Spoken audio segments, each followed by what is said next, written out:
Tahimik at kalmadong bumalik sa loob ng bahay si Calista. Hindi siya sigurado kung tama bang narinig niya na wala na si Vinson kaya hindi niya ito makontak. Pero ngayon ay napatunayan niya nang may nangyaring masama dito. Hindi niya matanong si Frederick dahil alam niyang magsisinungaling lang ito sa kanya. At naiintindihan niya yun dahil sa kalagayan lang niya ang iniisip nito. Kaya si Via at si Thor ang kaagad niyang tinawagan pero ni isa sa dalawa ay walang sumasagot sa kanya. Nanginginig ang kamay na lumabas siya ng kwarto upang kumuha ng tubig at pakalmahin ang sarili. Pero nang paikot na siya sa kusina ay naulinagan niya ang dalawang kasambahay na nag-uusap. Base sa boses na naririnig niya ay si Manang Sata ito at si Inday. Inday, alam mo ba kung ano ang narinig ko? Ano? Sagot kaagad ni Inday na mukhang handang-handa sa chismis. Kilala mo naman siguro si Sir Vincent Alcaraz, hindi ba? Ang may-ari ng paborito mong perfume na Avirosense. Nanatili sa isang sulok si Calista at tahimik na nakikinig kahit na bumibigat ng dibdib niya. Oo naman, syempre. Sa gwapo ba naman nun? Hindi ko makikilala? Hindi nga ba't patay na patay doon ang atribidang Celeste noon? Bakit mo na itanong? Eto na nga ang gusto kong sabihin. Si Sir Vincent pala, ang ama ng pinagbubuntis ni Madam Calista. Nagagikhikan ang dalawa na tila kinikilig bago sumagot si Inday. Bagi silang dalawa, kung si Madam Calista lang din naman ang makakataluyan ni Sir Vincent ay walang problema. Malakas na pa si Manang Sata. Yun na nga ang gusto kong sabihin sa'yo, Inday. Narinig kong nag-uusap si Sir Frederick at Jerome tungkol kay Sir Vincent. Namatay daw si Sir Vincent dahil sumabog ang sinasakyan nitong kotse. Halos hindi na raw makilala ang katawan nito. Pero wag kang maingay ha. Ayaw ipaalam ni Sir Frederick kay Madam Calista ang nangyari. At baka kung ano pang mangyari sa kanya. Calista heard it again and it was clearer this time. Vincent is dead pero hindi ito matanggap ng babae. Malakas sa tao si Vincent at matalino. Hindi ito basta-bastang sumusuong sa laban kung alam nitong agrabyado ito. Pero bakit? Bakit hindi ito sumasagot sa tawag niya? Imposible ito. Imposible. Kahit hindi sila magkasundo ngayon ni Vincent ay mahalaga pa rin sa kanyang lalaki dahil ito ang lalaking mahal niya. Hindi siya dumiretso sa kusina at mabibilis ang hakbang na pinuntahan si Frederick sa study nito. Kailangan niyang kumprontahin ng kapatid, magsasabi man ito ng totoo o hindi. Totoo ba? Totoo bang patay na si Vincent? Nabigla si Frederick sa biglang pagsugod niya sa study nito. Kaagad itong tumayo at sinalubong siya pero pinigilan ito ni Calista sa pagtaas ng palad. Sagutin mo ako, Frederick. Totoo ba ang balitang patay na si Vincent? Kanino mo nabalitaan yan? Malumanay pa rin ang boses ni Frederick pero biglang bumagsak ang ekspresyon ng mukha nito. Nang makita na determinado si Calista na malaman ng totoo. Nang makita ni Calista ang pagbabago sa ekspresyon ng mukha ni Frederick, ay hindi niya na kailangan maghintay ng sagot nito. Kailangan kong lumabas. Magpapahangin lang ako. Calista, sandali. Patawarin mo ko kung hindi ko kagad masabi sa'yo. Nag-aalala lang ako sa kalagayan mo. Baka kung anong mangyari kay baby at sa'yo. Hindi ito pinakinggan ni Calista at kagad nang tumalikod. Huwag mo kong sundan. Kailangan ko lang magpakalma. Calista, hindi ba't ang sabi mo ay wala ka namang magiging kinalaman kay Vincent? Bakit ngayon ay huminto siya sa paglalakad pero hindi lumingon? Pero hindi ko sinabing matatanggap ko kung mamamatay siya. Hindi nagpapigil si Calista at dire-diretsong lumabas ng study saka bumaba. Kailangan niyang umalis para lang pakalmahin ang sarili.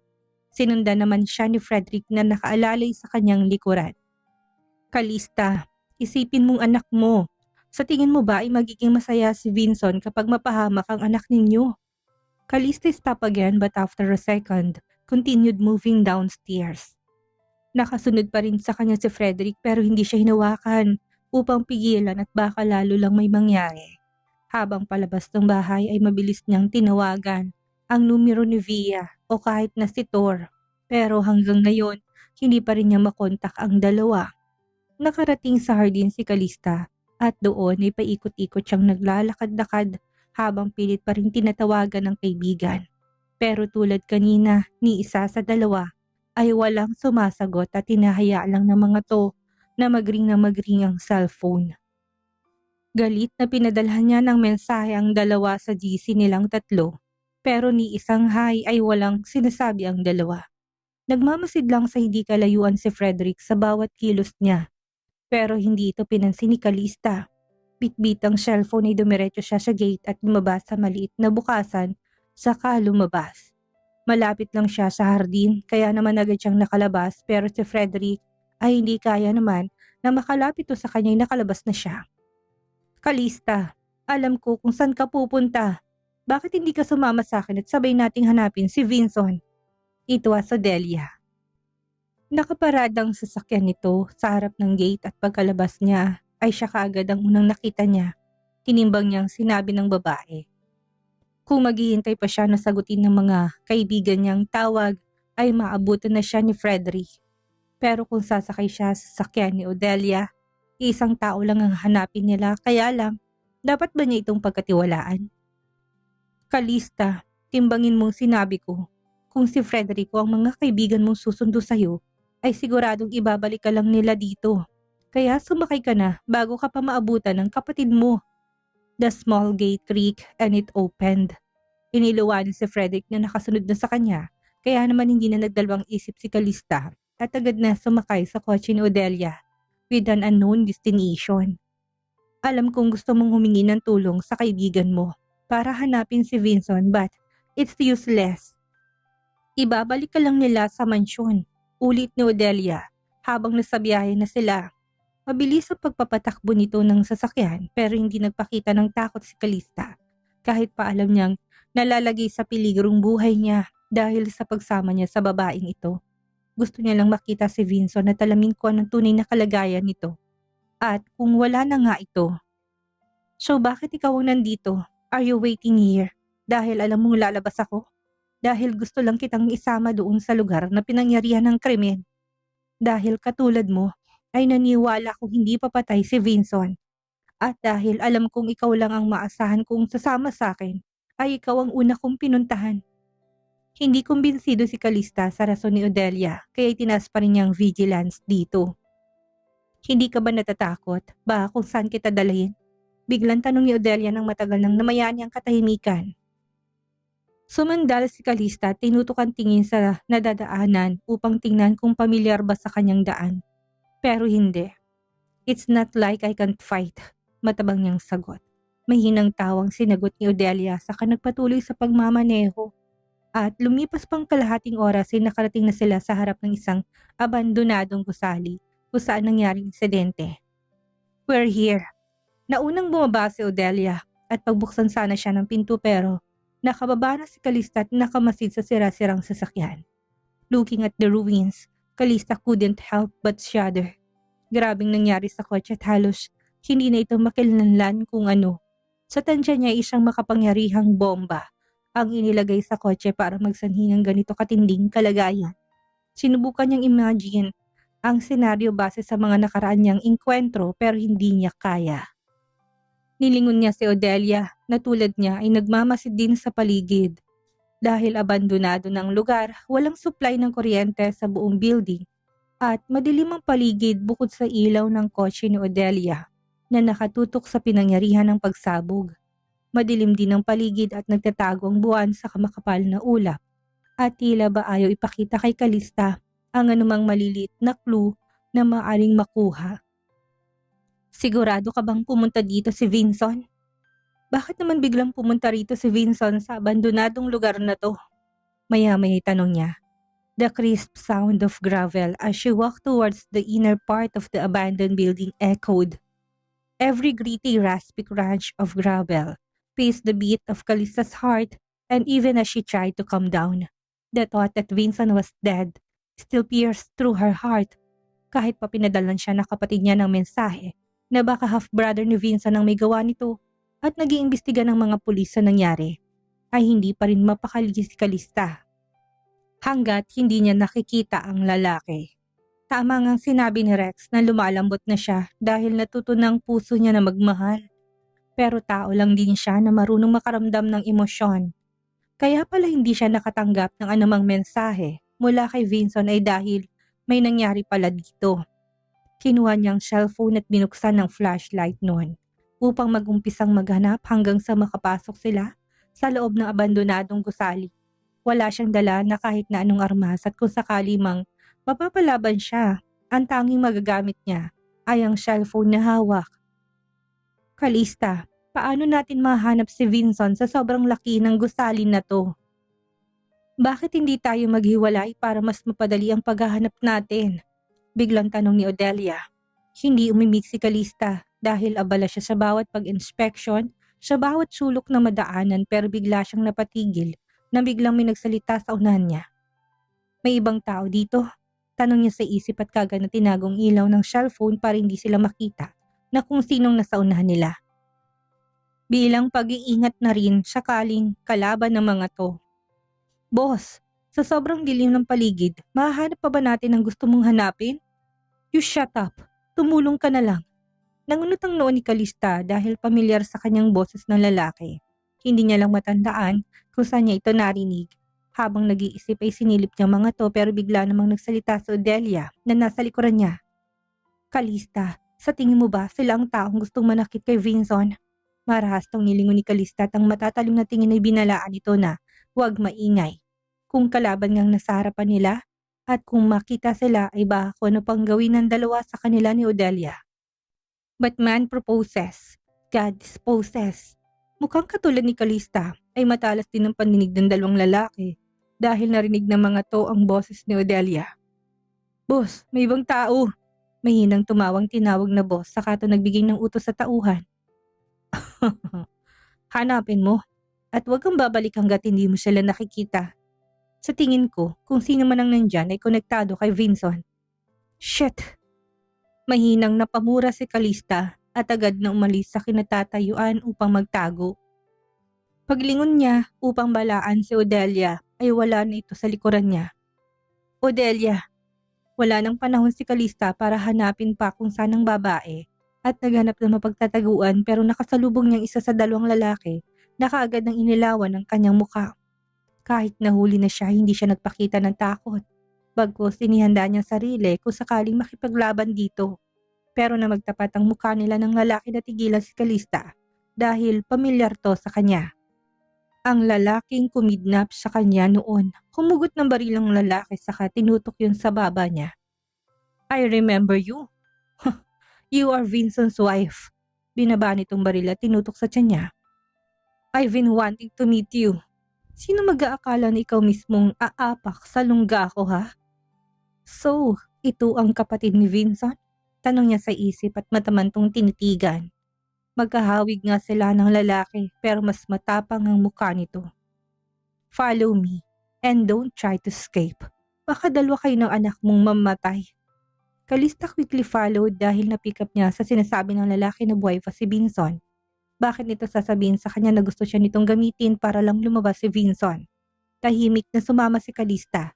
Ipapain niya sarili para lumabas si Vinson kung nasan man ito ngayon. Baby, let's do this for daddy, okay? He is alive. I'm sure he will show up. Bulong niya sa isip. Kung saan man siya dalahin ng dalawang lalaking ito, ay may tiwala siyang mahanap siya ng mga kasamahan niya. Sa ngayon ay kailangan niya na lang munang magtiis.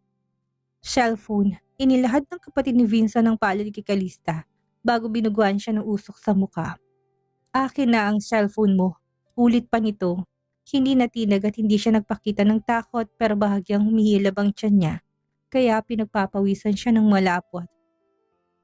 I dropped it at the abandoned factory. Kung di ka naniniwala, balikan mo doon at hanapin. Bali walang sagot niya. Hindi naniniwala sa kanyang lalaki kaya inutusan itong babaeng tauhan na kapkapan siya. The girl looked like she was only in her teens, but her aura was already ruthless. Mukhang nahubog na ng kasamaan ng katauhan nito, kaya matalim ang tingin nito kay Kalista habang kinakapkapan siya. Kalista was nonchalant, trying to stop herself from making a sound because of her contracting stomach. Matapos siyang kapkapanin, nilingon nitong boss nito at umiling. Tumangmo ang kapatid ni Vincent saka tumayo mula sa kinupuan nitong silya at naglakad palapit sa kanya. Nasa isang kwarto si Calista na may isang bintana at banyo. Sa layout ng kwarto ay nahinuha niyang nasa loob siya ng bahay. "Boss Wraith, paano isang bihag?"